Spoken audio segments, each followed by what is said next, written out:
C'est l'événement ce soir sur RMC, retour sur l'un des plus grands traumatismes du foot français il y a 34 ans. Benfica OM, demi-finale retour de Coupe des clubs champions. Marseille éliminé après une défaite 1-0 sur un but litigieux inscrit par Vata. Attaquant angolais de Benfica, Eric Dimeco avec nous. On salue Nico Villas qui vient de nous rejoindre. Salut Nico. Salut Nico. Oh la viva, ça faisait longtemps. Et avant d'accueillir Vata, merci Nico. Jérôme, on se replonge dans cette histoire. Et corner. Et but réussi par Vata. On réclame une main, tout ce qu'on veut, mais quand tu l'as pas vu, c'est tout. Hein. Il le met de la main. Il le met de la main. Il le met du bras. Pourquoi on n'a pas plus attaqué le voleur du match, le tricheur du match, Vata? Les Portugais se retrouveront à Vienne dans un mois. Les Marseillais avaient fait ce qu'il fallait dans des conditions difficiles. Et ils ont été victimes d'une trop grossière erreur pour qu'on puisse la pardonner. C'est pas une erreur, c'est une malchance. Une erreur, c'est vraiment se tromper sur une face. Mais ici, je sais pas me tromper parce que je l'ai pas vu. Alors Jérôme, avant d'accueillir Vata, on va rappeler le contexte. Événement, moment d'histoire, on va organiser les retrouvailles donc entre Vata et Eric Dimeco. Je vous recontextualise tout ça. Nous sommes en 1990, le foot français rêve d'une deuxième finale de Coupe d'Europe après Saint-Etienne en 76. Première demi-finale de Coupe des clubs champions pour Marseille, champion de France en titre. Marseille a sorti Brøndby, l'AEK Athènes, le CSKA Sofia.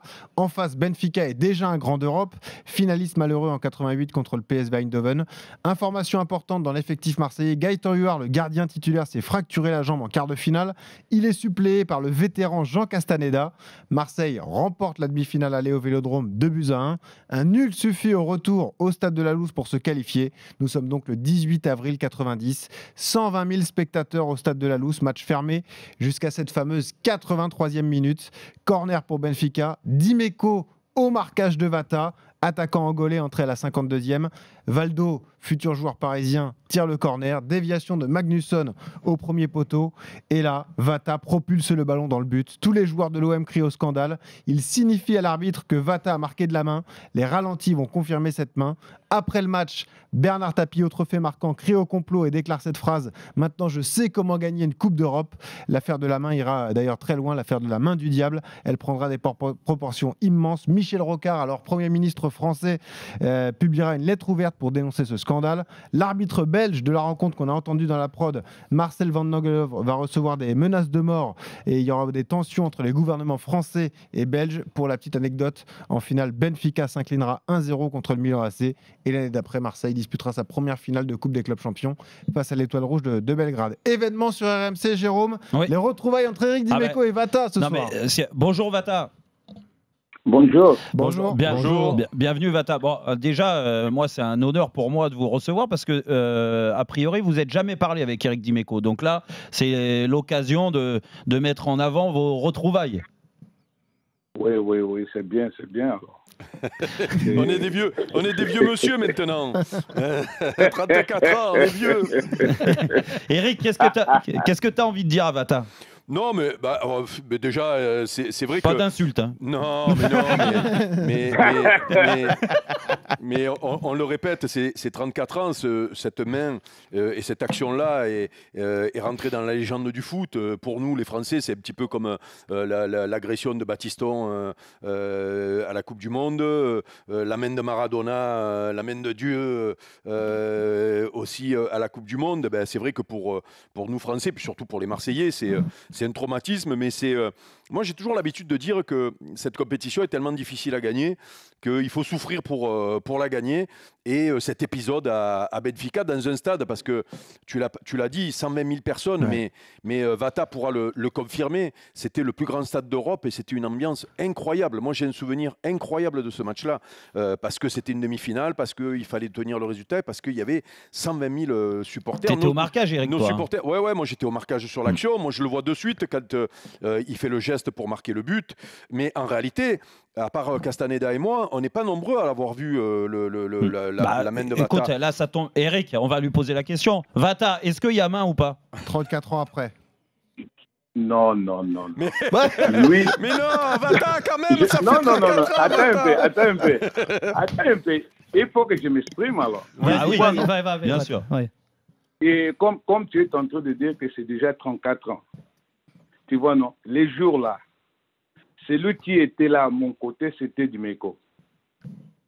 C'est lui qui était derrière. Avant les ballons de venir, il était collé avec moi. Il m'a poussé. Et j'ai fait le mouvement. Il était venu avec moi, mais il était toujours derrière moi. Et la façon, puisque lui, il était juste à côté. Et quand les ballons étaient venus, il avait un vent très fort sur le terrain. Et les ballons étaient très rapides. Et je n'avais pas le temps de penser 2, 3, 4 fois. J'avais seulement, puisque Dimeco était avec moi, comment je peux dire, il avait le main sur moi. Ouais, il t'attrapait. Oui, je te Ça, c'est vrai. Oui, puisque la façon que j'avais seulement de mettre ma poitrine, comment on parle ça, l'épaule. le côté de l'épaule, là. Tu comprends, non? Ouais, Et ouais. c'est ça seulement. Puisque quand les gens parlent de la main là, puisque moi je ne parle pas bien français, mais j'ai appris à l'école, il y a le main, il y a l'épaule, il y a la poitrine, il y a la tête, et Ouais. tu comprends? Donc pour Et vous, quand Vata, vous avez quelqu'un marqué est en de train l'épaule parler alors. la main, Et pas de la main. Vous avez marqué de l'épaule alors. je n'ai pas marqué ça sur la main, puisque je parlais même les jours là. Les jours suivants, il y avait beaucoup de journalistes qui sont venus partout de l'Europe. Et je les ai dit, si c'était la main, les ballons ne pouvaient pas avoir la vitesse qui était entrée sur le but. Bon. Tu vois, non? Et pour moi, une chose que je peux te dire, puisque avant ce match-là, on avait joué un autre match contre Marseille. C'était pour le transfert de Moser. Ils ont perdu 1-0 aussi. Et c'est moi qui ai marqué le but là, et sur le même poteau. Et tu Voilà. l'avais marqué de la main aussi, celui-là ou... Non mais Vata, Parce que Vata, il nous le dit pas, mais en réalité, il est international angolais de football. Bien sûr. Mais il est aussi international angolais de handball aussi. non mais Non, Eric, mais c'est toi qui étais toi qui étais à côté de moi. Oui, non mais Vata, Toi c'est- qui as vu. non mais Eric, Eric, non, mais Je te comprends. Si tu veux dire que moi je fais une erreur de marquage ou que je te tiens, il n'y a pas de souci, moi je l'ai toujours reconnu. Que moi je m'en veux parce que tu fais la main devant moi, que je te tiens et que je joue mal le coup. Mais les images quand même, Vata, c'est terrible, tu les as revues quand même.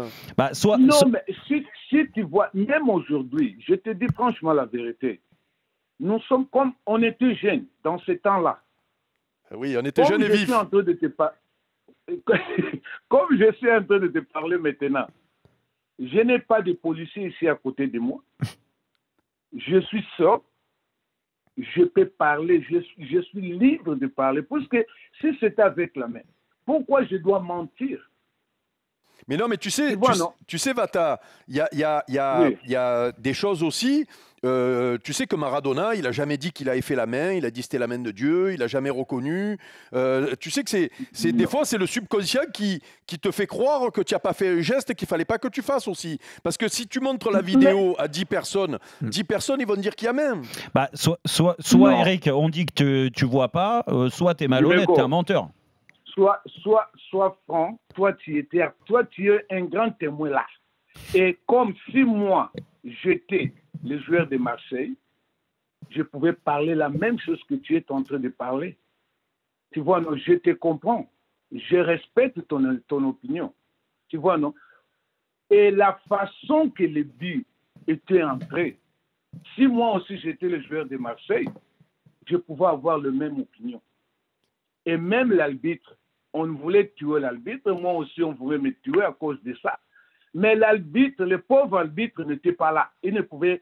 Il avait beaucoup de gens sur Oui, il était dans le coin des 6 mètres. Ouais, il était... La façon que... Juste un truc, juste une chose, Vata, parce qu'on a entendu l'arbitre de la rencontre, Marcel Van Gelenhoff, dire qu'il vous traite, nous on l'a retrouvé il y a quelques années pour RMC Sport, il vous traite quand même de voleur et de tricheur. Qu'est-ce que vous lui répondez à l'arbitre de ce match-là? Quand il dit que vous êtes un voleur et un tricheur, vous lui répondez quoi?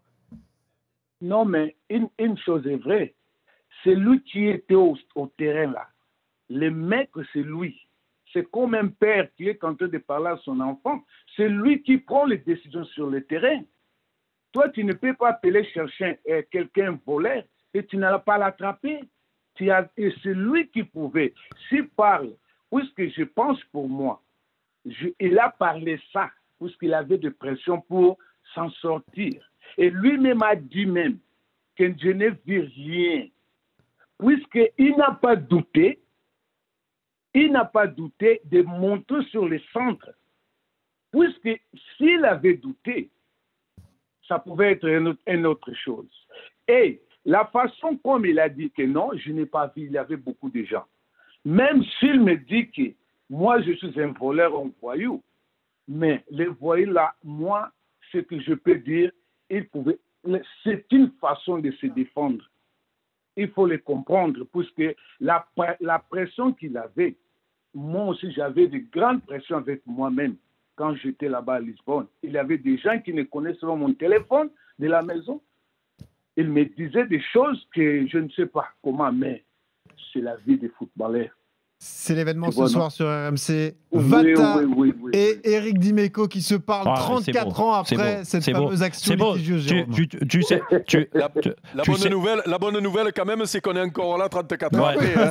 C'est ça la bonne nouvelle. Hein. ça c'est vrai que c'est une bonne nouvelle. Et l'autre bonne nouvelle, c'est qu'on entend les explications de Vata, Éric, et qu'on n'a jamais entendu. Est-ce que Éric, est-ce qu'il te convainc, Vata, par rapport à ce qu'il dit? Non, mais moi, je reste persuadé que dans la vie, parce que c'est vrai qu'il a raison, il y a 34 ans, il s'est passé plein de choses depuis, ça fait partie de la légende du football, on en parle encore aujourd'hui, la preuve. Mais moi, je reste persuadé que dans ton subconscient, quand tu as fait ça, tu veux pas te l'avouer en réalité. Et même s'il n'y a pas de, comme je comprends, Vata, il dit il n'y a pas la police qui va m'en mettre en prison parce que si je dis que j'ai fait une main, je comprends tout ça. Mais je pense que c'est je pense que ça peut s'analyser psychologiquement. Il y a une forme de refoulement, tu veux dire. Voilà, c'est-à-dire c'est un non-dit où voilà, tu te convaincs que tu n'as pas fait la main. Et moi, ça ne me choque pas à la limite. Moi, je reste persuadé, et tout le monde la voit sur la vidéo, même si les images ne sont pas aussi bonnes qu'aujourd'hui. Voilà, pour moi, il n'y a pas de doute. Et puis, c'est pas grave. Si lui pense qu'il a toujours pas fait main, c'est pas si grave que ça. Quoi. Voilà, Vata, la question, c'est est-ce que ça a marqué votre fin de carrière? Est-ce que c'est un tournant qui vous a fait mal et qui vous a fait souffrir? Qu'est-ce que ça a généré pour lui derrière, cette main dans sa carrière, dans sa vie? Qu'est-ce qui s'est passé derrière pour toi, Vata? Comment je peux dire que ça restait dans une histoire que, comment je peux dire, comme Dimeco, il était en train de dire là, par exemple, que pour lui, la façon qu'il a vu la situation, comme le vieux était entré, et il lui a dit, pour lui, et je respecte beaucoup son opinion, et pour moi, pour ma conscience, puisqu'il y a une chose dans la vie, que moi j'ai appris, mon père m'a dit, toi tu peux faire tout ce que tu veux, tu peux mentir à tout le monde, mais ta conscience, tu ne peux pas mentir ta conscience. Tu vois, non, c'est une chose que je n'aime pas, avoir ma conscience perturbée. J'ai toujours cherché à avoir ma conscience tranquille. Et jusqu'à présent, comme je vous ai dit, je suis tellement tranquille dans ma conscience. Je suis honnête avec ma conscience. Je sais ce que j'ai fait. Et Dimeco était là présent. Il a vu. Donc, je respecte. Et c'est une chose, comme Dimeco a dit en avant, là, c'est une chose qui a marqué le football. C'est toujours normal, puisque dans le football, il y a toujours des surprises, il y a toujours des choses qui arrivent. Ce n'est pas seulement moi qui me dis que j'ai marqué, puisque le bilan, si j'ai marqué ça les jours qu'on a joué les matchs amicaux, personne ne pouvait parler. Eh oui. Personne ne pouvait parler. Et il faut savoir la façon, puisque l'équipe de Marseille, ils avaient des grands joueurs, il y avait une grosse équipe. Ouais. Tu vois, non? C'est une équipe que même que quand on entrait sur le terrain, là, pour nous, on savait, puisque le stade, les gens là qui commencent à crier là, même toi, tu es à côté de moi, je peux t'appeler, tu n'attends pas. Tu vois, non? Ouais, Vata, est-ce que tu as reçu des menaces suite à cette... du coup, pas cette main, à cette époque-là? Beaucoup. J'ai reçu beaucoup. En plus, moi, j'avais 11 ans à l'époque, donc je regardais et tu as été mon idole pendant pas mal de mois. Oui, parce que Jérôme... Parce que moi, je suis parisien, Vata. Jérôme était parisien, donc il était content. Hein. Mais moi, j'ai une dernière question, peut-être, Vata. Tu retournes à Lisbonne régulièrement? Tu retournes un peu au pays, ou au pays, à Benfica ou... J'étais à mon pays, j'étais chez moi là-bas en Angola, mais de toutes les façons, j'étais venu ici en Australie à cause de mes enfants, puisque j'avais des enfants là, il avait un petit problème, j'étais obligé de venir retourner pour rester avec mes enfants, et je suis ici d'attendre que les enfants aient 18 ans. À partir de là, il faut que je retourne en Angola, puisque j'ai des choses à faire là-bas. Et à Benfica, tu es retourné à Benfica là-bas? Parce que les supporters, tu es toujours dans le cœur des supporters du coup, parce que tu es dans la mémoire des supporters du Benfica du coup, non? Mais je te dis, quand cette semaine, il y a ceux qui ont tenté de m'appeler, ils m'ont dit, il faut que j'allais là-bas jouer. C'est vrai, jamais, il rentre à l'heure de jeu, petit coup d'épaule, corner. Ils m'ont dit seulement, si tu peux jouer seulement 7 minutes. Vata, est-ce que après le match de l'époque... C'est vrai que c'est une très très grande star. Hein. Vata, il a joué que 2 ans au Benfica, mais il est vraiment... Alors, il y a eu ce geste forcément, mais c'est vraiment une légende du Benfica. La saison d'avant. Oui, en plus. Non, mais Vata, est-ce que, pour revenir sur ce match-là, et donc cette qualification, est-ce qu'après le match, parce qu'on a vu forcément que le président de l'Olympique de Marseille, Bernard Tapie, était très énervé, est-ce que tu l'as croisé? Je me rappelle, comment je peux dire, c'était difficile, je ne pouvais pas. Par exemple, je ne sais pas si un jour j'ai la peine seulement qu'il est déjà mort, je pense qu'il est déjà mort. Oui. C'est pitié, mais c'est un gars-là qui était très fort sur le sport, puisque c'est un gars que j'admirais beaucoup, mais ce que j'ai fait là, ça fait, qui se soit dans cette situation-là, il peut se sentir mal. Mais une chose est vraie, le mal, quand le mal vient, il y a toujours du bonheur qui vient, puisque tout ce qui s'est passé, il a fait l'effort pour mener être le champion d'Europe. Et si ce n'était pas ça aussi, il ne pouvait pas réagir de la façon qu'il a réagi, puisqu'il a dit qu'après le match, je sais comment je peux faire, ça, pour gagner. Pour gagner. Donc, d'un côté, quand tu as le mal dans la vie, tu ne peux pas avoir le désespoir, parce que quand le mal vient, le bien est toujours à côté là. Ouais, donc, en gros, Vata, c'est un peu grâce à toi qu'ils ont gagné en 93. C'est ce que tu es en train de nous dire. Directement, c'est vrai.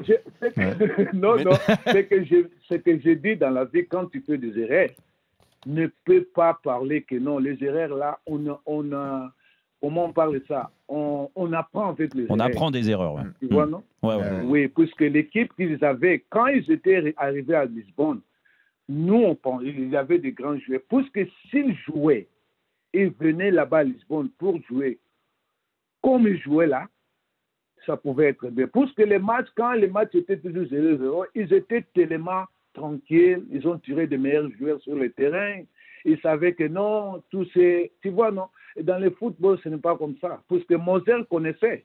Puisque Moser, quand j'ai entré sur le terrain, Moser m'a dit, il m'a dit, toi, tu n'étais pas venu ici pour détruire notre pain ici. Moi, je l'ai dit, mon frère, tu me connais bien. Mais tu sais... Il faut me fermer. Si tu ne me fermes pas, donc... Tu vois, non, c'est ça. Mais ce que je peux te dire est que quand on a appris beaucoup de choses, et aussi ils ont appris beaucoup de choses, donc ce sont des choses qui se passent dans la vie, quoi. Ouais. Mais tu sais, Vata, en réalité, si nous, on doit avoir des regrets, parce qu'il y a cette main, je le répète, qui est rentrée dans la légende, et on en parle encore 34 ans après. Mais il n'y a pas main. Mais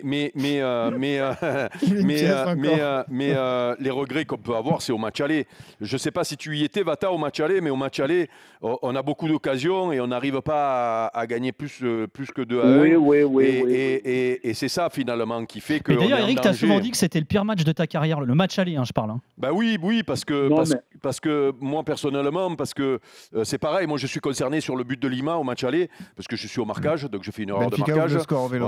Et je me fais tirer les oreilles par Gérard Gilly d'ailleurs, et parce que on va dire que c'était mon inexpérience européenne peut-être qui avait pêché ce soir-là, et surtout on avait eu plein d'occasions. Enzo Francescoli avait été extraordinaire ce soir-là, mais il n'avait pas marqué, ou en tout cas il aurait dû marquer un ou deux buts de plus, et le match retour aurait été autre chose, parce qu'avec un but d'avance à la loose devant 120 000 personnes, plus ça allait, plus c'était trop dangereux, quoi.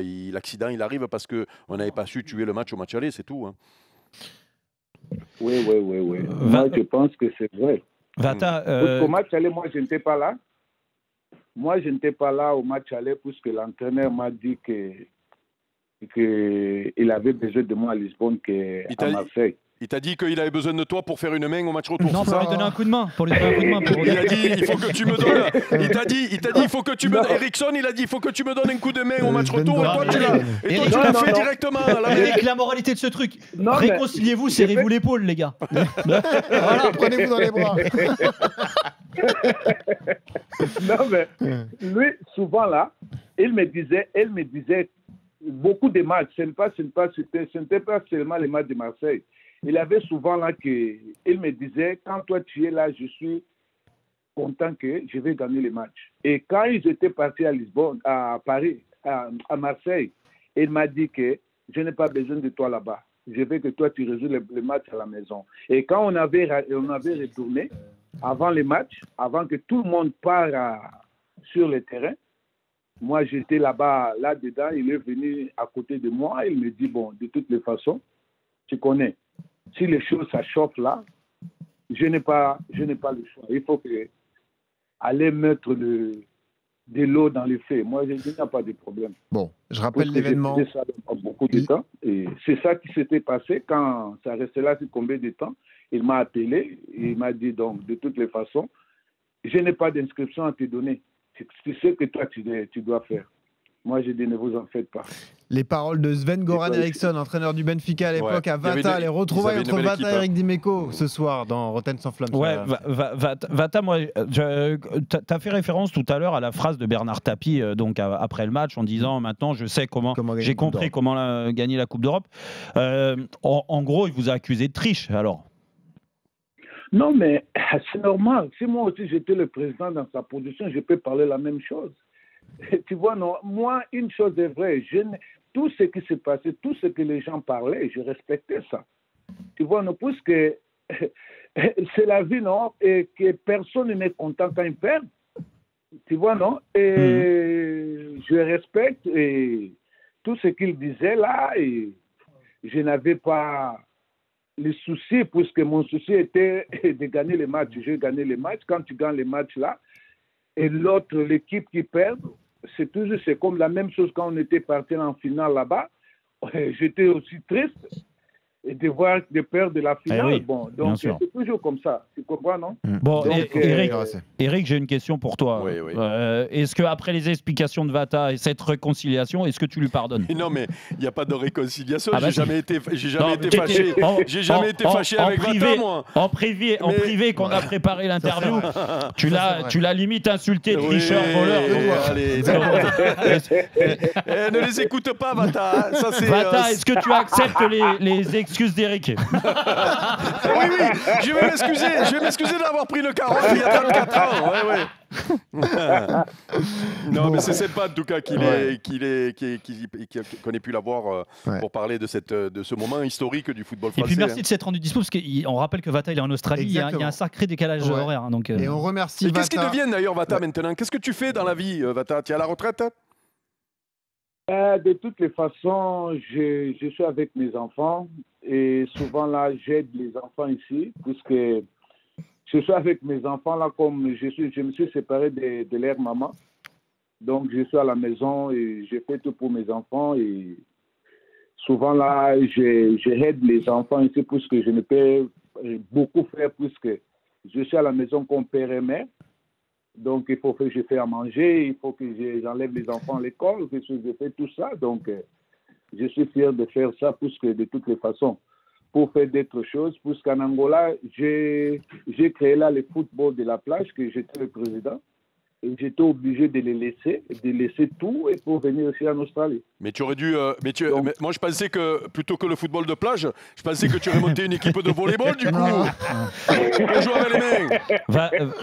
Vata, j'ai une dernière question avec toutes tes explications. Donc, tu nous reconfirmes sur la tête d'Eric que tu n'as jamais fait main. Non. C'est le témoin, non? Moi, si vous voulez, je jure sur la tête de Vata qu'il n'a pas fait main. Une chose que je peux te dire, si tu pars au jugement là, on cherche les témoins, non? Exact. Hein? Oui. Oui, Eric était le témoin. Oui. En première loge. Mais moi, Vata. Mais un témoin, normalement, ça ment pas. Hein. Vata, quand tu monteras au ciel, si jamais tu as besoin d'être témoin, parce que le Seigneur, il voudra quand même que tu te confesses, tu pourras m'appeler. Hein. Par contre, Vata, quand Dieu il te dira lève la main droite et dis je le jure, mais pas l'épaule. Bon, Un grand merci à Vata merci. d'être venu sur Merci, RMC Vata, obrigado. dans Antenne sans fil. Merci à Nico Villas. Obrigado, vocês. Attends, il voulait dire un dernier truc. Oui, je crois. Vata, vas-y. Ouais, Vata, vas-y. Non, mais je peux seulement parler à Eric. Tu sois tranquille, puisque le jugement là, ça ne doit pas se passer, puisqu'on m'a déjà donné la raison. Et ce que je peux te dire est que, en tout cas, tu es un bon homme, un bon joueur que j'admire beaucoup. Et c'était seulement la façon, comment on peut dire, les jours là. Tout le monde a des mauvais jours. Et je pense que toi, tu es un joueur là que j'admirais beaucoup. Et tu as fait beaucoup de belles choses. Et pour moi, c'est un grand plaisir aussi de parler avec vous. Surtout toi, c'est la première fois que je te parle d'Imeco, puisque si tu es un joueur là, bon. Même que ce qui s'est passé là sur le terrain, mais je te considère toujours un des meilleurs défenseurs, quoi.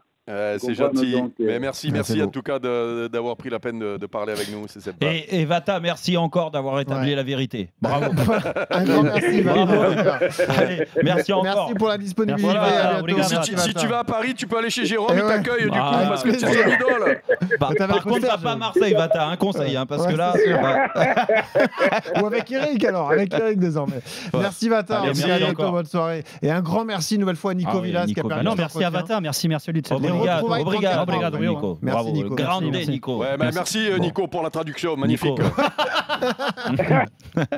Merci encore. Merci. Merci Vata, merci beaucoup.